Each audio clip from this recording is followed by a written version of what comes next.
imaginons qu'on a quelque chose comme ça. Là, on a 19 lignes et 2 colonnes. Donc, chaque fois, il faut qu'on calcule 45 fois 87. J'ai fait entrer et vous voyez en fait que il n'y a rien qui se passe. Donc, calque, il n'a pas fait de calcul. Et on se dit, qu'est-ce qui se passe? Pourquoi il veut pas comprendre que je veux qu'il fasse quelque chose avec ces chiffres?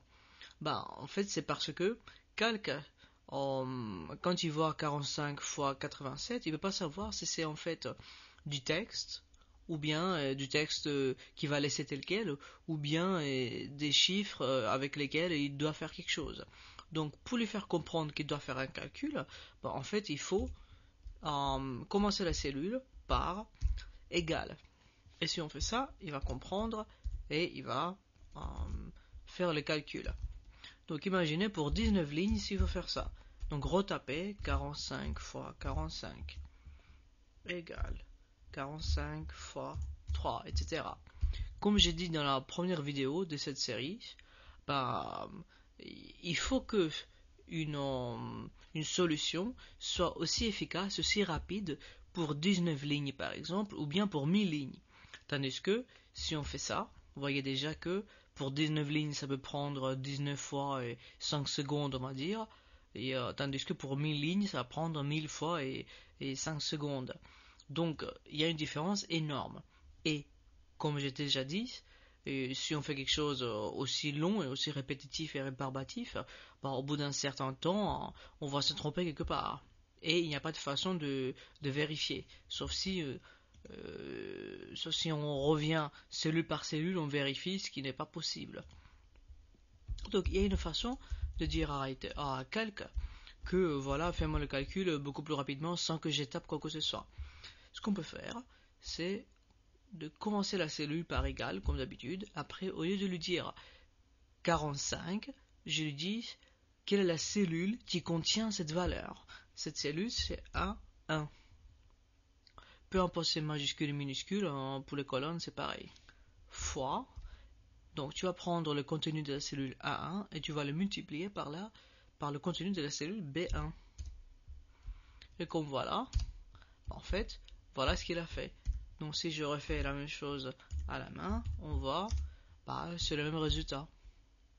La différence c'est que là, j'ai pas dû taper le contenu, donc j'ai juste fait une référence à la cellule. Et c'est à partir de là que ça devient intéressant. On n'a pas besoin de refaire. Je vais basculer comme ça. Je n'ai pas besoin de faire ça chaque fois.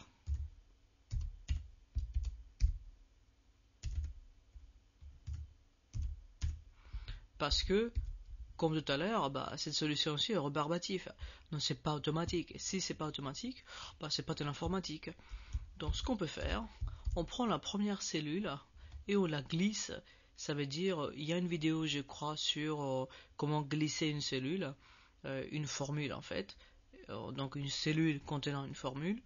Donc regardez cette vidéo, je fais vite, donc vous venez avec le curseur, avec la souris, vous venez ici sur le carré noir tout en bas, et quand le curseur devient une croix, vous glissez avec clic gauche, et vous descendez jusque là.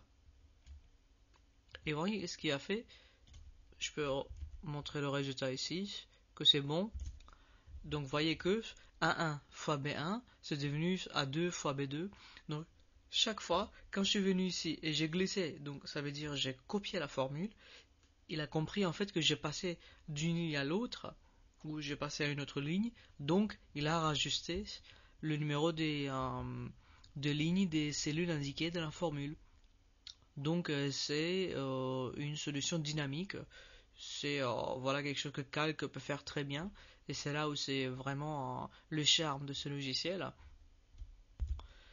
Je vous conseille fortement de regarder la vidéo sur les adresses absolues et relatives, et là vous allez comprendre pourquoi et comment Calc il change la référence des cellules dans la formule de façon dynamique. Et voilà, et aussi, n'oubliez pas la vidéo sur le glissement de la formule, comment on glisse et comment on copie une formule.